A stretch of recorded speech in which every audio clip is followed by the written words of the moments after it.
Desde o século II, alguns cristãos rezavam pelos falecidos quando visitavam os túmulos dos mártires. No século V, a igreja dedicava um dia do ano para rezar por todos os mortos já esquecidos. O abade Odilo de Cluny, no final do século V, pedia aos monges que orassem pelos mortos. Desde o século VI, os papas Silvestre II, João Paulo e Leão VI obrigavam a comunidade a dedicar um dia aos mortos. No século VIII, essa data passa a ser oficialmente celebrada em 2 de novembro, um dia após a festa de Todos os Santos. A doutrina católica evoca algumas passagens bíblicas para fundamentar sua posição, entre elas João 18 a 20, Mateus 12, 32, e é suportada por uma prática de quase 2.000 anos. O Dia de Finados, também conhecido como Dia dos Mortos ou simplesmente Finados, se trata de um feriado religioso dedicado às orações e homenagens aos que já faleceram. Aliás, a palavra finado significa exatamente isso, algo que finou, findou, acabou ou morreu. No Brasil, o Dia de Finados faz parte de um costume dos católicos e respeitado por outros segmentos religiosos. Porém, nesse procedimento consiste em visitar as sepulturas dos entes queridos que já morreram e enfeitar seus túmulos e flores. Em meio à pandemia da Covid-19, em que temos milhares de famílias enlutadas no país e milhões no mundo, a pergunta que se faz é: como superar a dor da saudade de entes queridos? Para falar sobre este assunto, recebemos aqui no Repórter RMS News a psicóloga Valquíria Salinas. Doutora Valquíria, obrigado por atender o nosso convite para que possamos entender um pouco mais sobre esse sentimento e como superá-lo. Satisfação imensa, doutora. Satisfação é minha, Oliveira Júnior, que está aí no portal da RMS News. É um prazer estar aqui e podermos falar um pouco sobre esse tema, né, Oliveira? Como superar? Como você bem diz, um tempo em que nós tivemos muitas perdas. E temos que entender primeiro o que é o processo do luto, né? Esse sentimento, né, que muitos falam daquele vazio, muitas das vezes composto por um sentimento de angústia, de tristeza. É bem verdade que cada pessoa tem a sua forma de elaborar o luto. Nós, psicólogos, dizemos assim, que o luto dura, em média, no mínimo 1 ano. Por que 1 ano? Porque é o primeiro Natal sem um ente querido, é o primeiro dia das mães, é o primeiro dia dos pais, é o primeiro aniversário. Então, assim, para lidar com isso, vem um primeiro processo, algumas pessoas choram muito, outras não choram. E é importante deixar muito claro que não tem certo e não tem errado. Cada um lida com as suas emoções, com seus sentimentos de uma forma. Há quem diga, não chorou, não sentiu. Não. Às vezes são os mecanismos de defesa da pessoa. Sabe aquelas pessoas que, assim, naquele momento elas se parecem muito fortes, e porque elas têm, de alguma forma, alguém da família, às vezes é um filho, é uma mãe, é um pai, e ela quer confortar aquela pessoa e ela se parece bem forte. Aquele famoso que cai a ficha depois. Existem pessoas que vai cair a ficha, Oliveira, lá pelo segundo, às vezes até 2 anos depois. Eu já vi pessoas que me procuraram no consultório que após 2 anos estavam numa tristeza, até no estado de depressão, e tinha a ver com aquele luto, em que muitas das vezes ela não sabe. Na verdade, existem vários sintomas do luto, né? Por exemplo, a tristeza. A tristeza é algo que faz parte quando você perde alguém, quando você lida. Normalmente, a maioria das pessoas se sentem tristes, porém, cada uma lida com a tristeza de uma forma. Algumas acabam ficando nervosas, estressadas, querendo culpar as pessoas. Já tem aquelas outras que entram no estado de choque, que elas paralisam. E elas não conseguem fazer nada, têm dificuldade de aceitar os fatos, ficam até agressivas. Outras já entram num caso de ansiedade, outras entram na questão da culpa. Olha, se eu tivesse feito isso, se tivesse sido internada um dia antes, ele não teria morrido. Se é o médico, e se eu tivesse pago? E se tivesse ido no hospital tal? Tudo isso, Oliveira, são mecanismos que a pessoa tenta para lidar com a dor. Porque o ser humano não foi feito para morrer. E lidar com a morte é algo difícil. E principalmente, agora tem a morte que a gente pode dizer num linguajar natural, né? A morte, ou seja, a morte natural, que a gente sabe, não fomos feitos para morrer, mas sabemos que um dia a gente vai morrer nessa vida, né? Deixar a nossa existência. Então você não se prepara, mas você sabe que vai acontecer. Mas e nesse cenário que nós vivemos, onde de repente não é uma questão isolada, mas a humanidade ela é impactada pela morte que chega através de uma doença que se transformou numa pandemia mundial.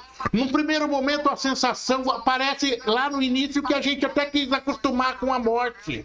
Né? Tá acontecendo, é normal, não é só com a minha família, mas o tempo passou e agora chegou o primeiro dia das mães, o primeiro dia dos pais, o primeiro Natal, o primeiro finados. E aí? E aí, que Oliveira, eu costumo dizer, principalmente, Oliveira, quando nós não tivemos alguns velórios, porque o ritual da morte é algo importante dentro de cada religião. Cada religião tem a sua forma, cada família, cada cultura tem a sua forma de fazer o seu ritual. E o ritual é algo importante para a despedida. Muitas famílias não sequer viram seus entes queridos.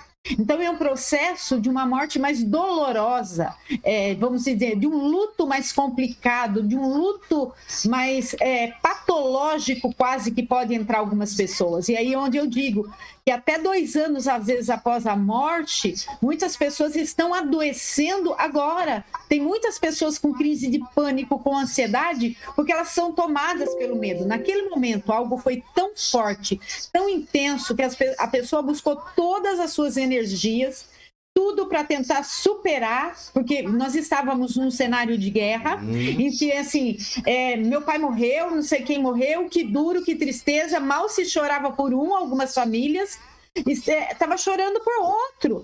E, assim, às vezes não dava tempo de chorar, mas daí ela estava assim, mas eu tenho que me proteger. Então, essa sensação de se proteger, de se cuidar nesse cenário, meio que alguns casos abafou. Porém, o que aconteceu? Muitas pessoas foram entrando pelo processo do medo, da insegurança da própria doença e da insegurança de não ter mais aquela pessoa que às vezes eram alguém extremamente importante da família, um ancião, uma pessoa de idade, conselheiro, alguém que sustentava a casa, outros perderam filhos. E na questão natural da morte, vamos dizer assim, primeiro vai-se os mais velhos para depois irem os mais novos.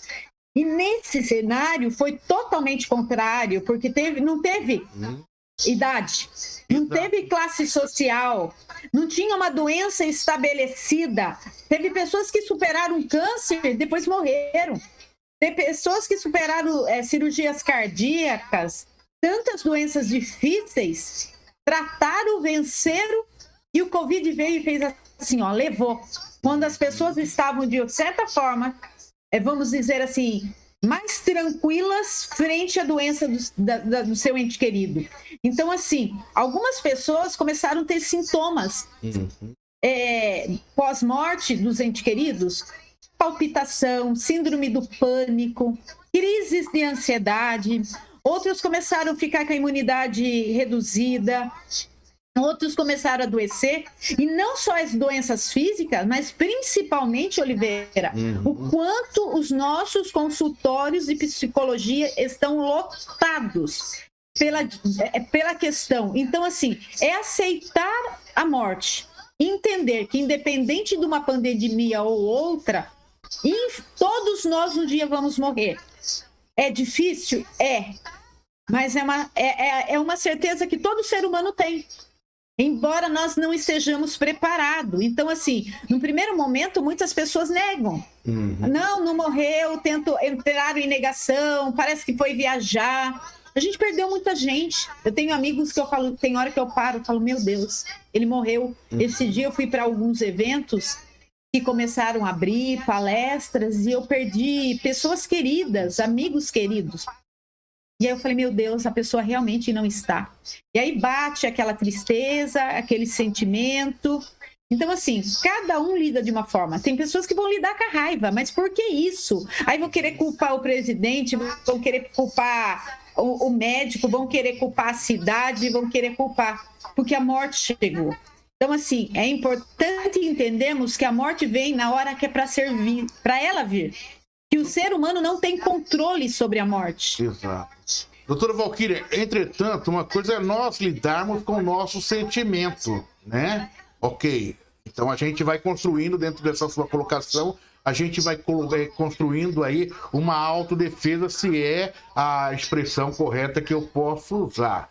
Mas nós temos, há que se entender também que há famílias, né, onde ela foi totalmente destroçada pela pandemia, se perdeu o pai, se perdeu a mãe, se perdeu a estrutura da família, e hoje há ali há filhos em faixa etária ainda de adolescência, ou mesmo crianças que estão perguntando, cadê meu pai?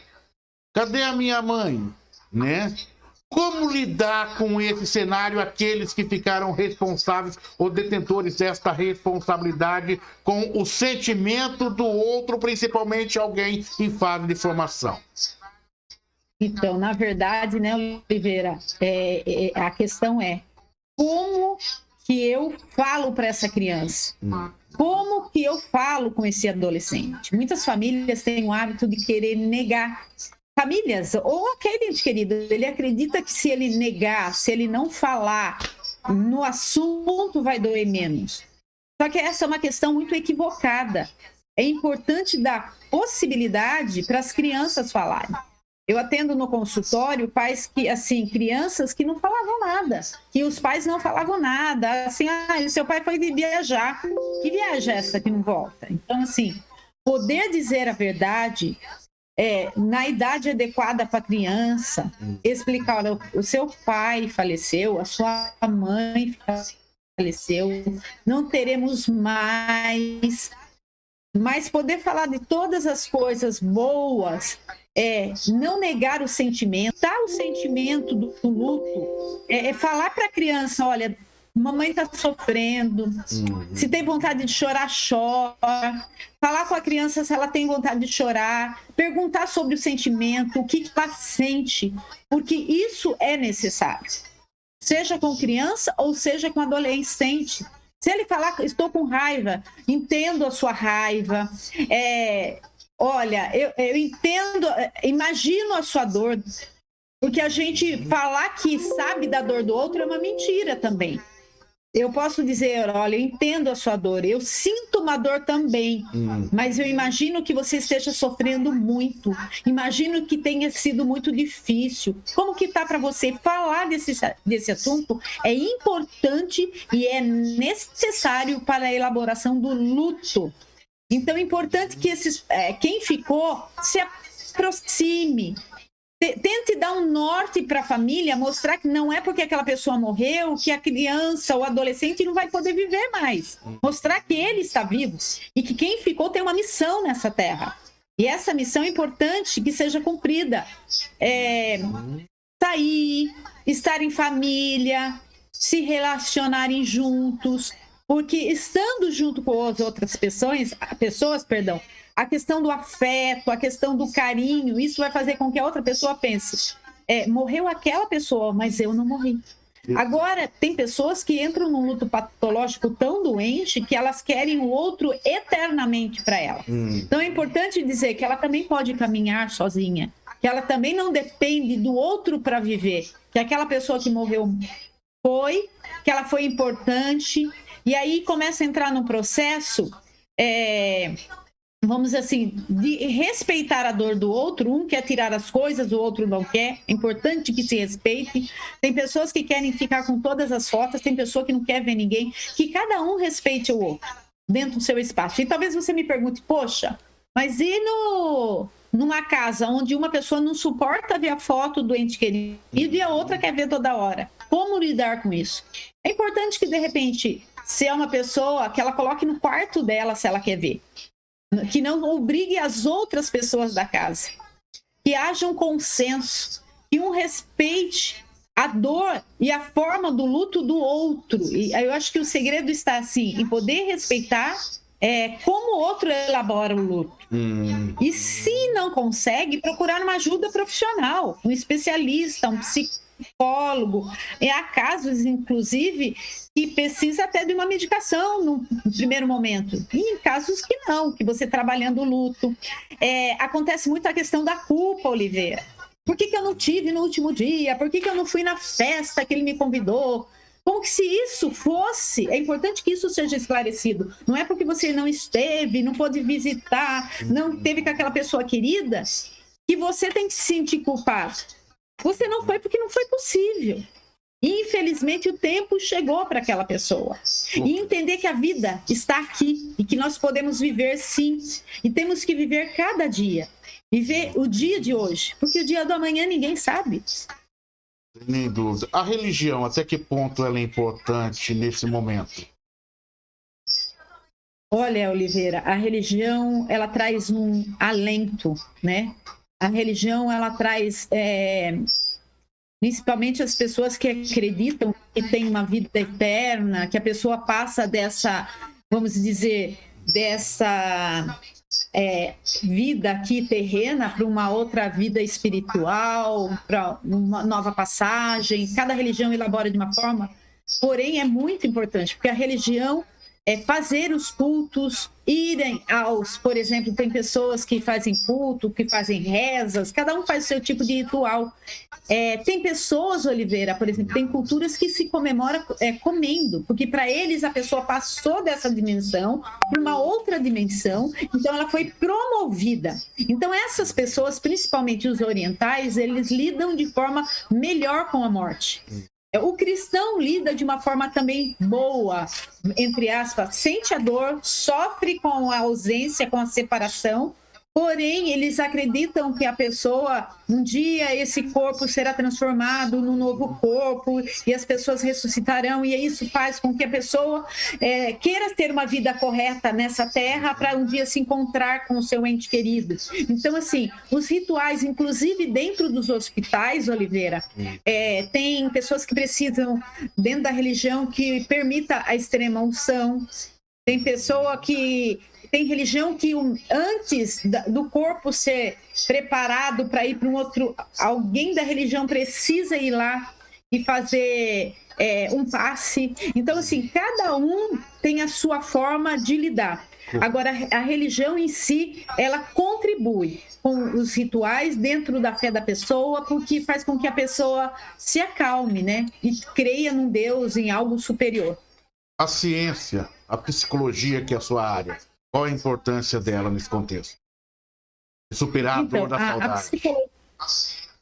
Então, eu acho que a psicologia mostra que nós estamos vivos, Oliveira. E que nós estamos vivos e temos que lembrar, e a morte nos traz uma experiência. Uma experiência porque quando morre alguém, é o momento em que a gente mais reflete. Não é? É o momento que a gente reflete na nossa vida, a gente reflete nas outras pessoas que estão próximas da gente,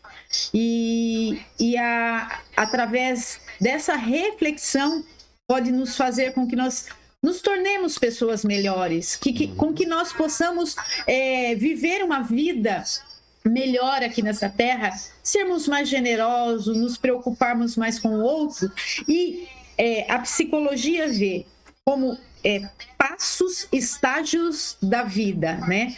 A criança nasce, cresce, passa processo de maturação, vai para a adolescência, fica adulto, fica a terceira idade, velhice e vem a morte. O quadro natural. Porém, isso foi interrompido nessa pandemia em muitos casos.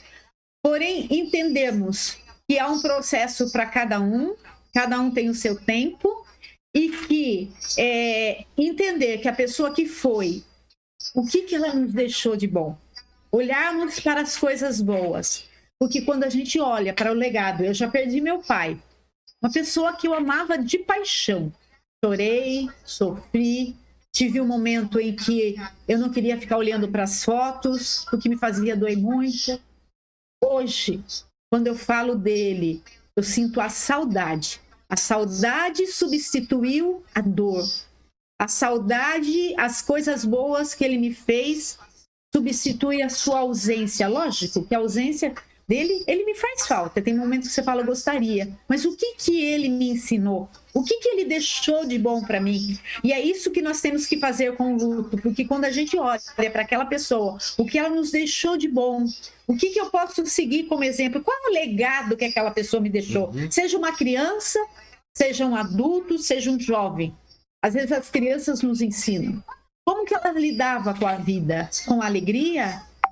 Qual eram essas questões? Então, isso era importante que o quê? Que nós possamos olhar para as coisas que as pessoas nos deixaram. O que de bom? E vamos seguir como aquela pessoa. E vamos procurar ainda ser melhor. Doutora Valquíria Salinas, psicóloga, foi um prazer imenso ouvi-la nesse momento de reflexão, né? Com foco aí no finados na próxima terça-feira. Estamos sempre à disposição e queremos tê-la aqui em outras oportunidades. Doutora, obrigado por atender o jornalismo do portal RMS News. Obrigada, Oliveira Júnior. Que Deus te abençoe e que todos os ouvintes possam, nesse finados, ver tudo de bom. Tudo que aquela pessoa que se foi deixou de exemplo. Que esse finados possa ser para a sua reflexão. Se tiver vontade de chorar, chore. Porque faz parte do seu processo, do seu luto. Mas que você possa também superar o luto e ver que você está vivo. E que você está viva, que você tem uma missão nessa terra. E tente pensar o que você pode fazer de bom para as pessoas que estão ao seu redor, para as pessoas que estão convivendo com você, e o que aquela pessoa te deixou como legado. Um abraço, um beijo a todos, um ótimo feriado. Agradecido, doutora Valquíria, muito obrigado aí pela sua participação. Vamos lá. Quem desejar aí um contato contigo, as redes sociais, o WhatsApp, você pode informar? Claro, Oliveira. Valquíria Salinas, oficial, tanto no Instagram como no Facebook. E logo esses dias eu estou começando a entrar com o YouTube, onde eu irei postar bastante também matérias dentro da minha área. E tem um outro site, mulhercristã.com.br, Valquíria Salinas. Se você entrar lá, tem várias matérias da área da psicologia. Maravilha, doutora Valquíria. E essa entrevista com a doutora Valquíria Salinas, você poderá ver e rever no nosso portal rmsnews.com.br, jornalismo para você conectado na internet ou nas nossas redes sociais, YouTube e Facebook. Lembro que esse programa está sendo transmitido ao vivo, simultaneamente através dessas plataformas e também das nossas páginas afiliadas, entre elas Legitimidade Sorocabana, que distribui o nosso conteúdo para mais de 100 mil internautas que nos acompanham diariamente.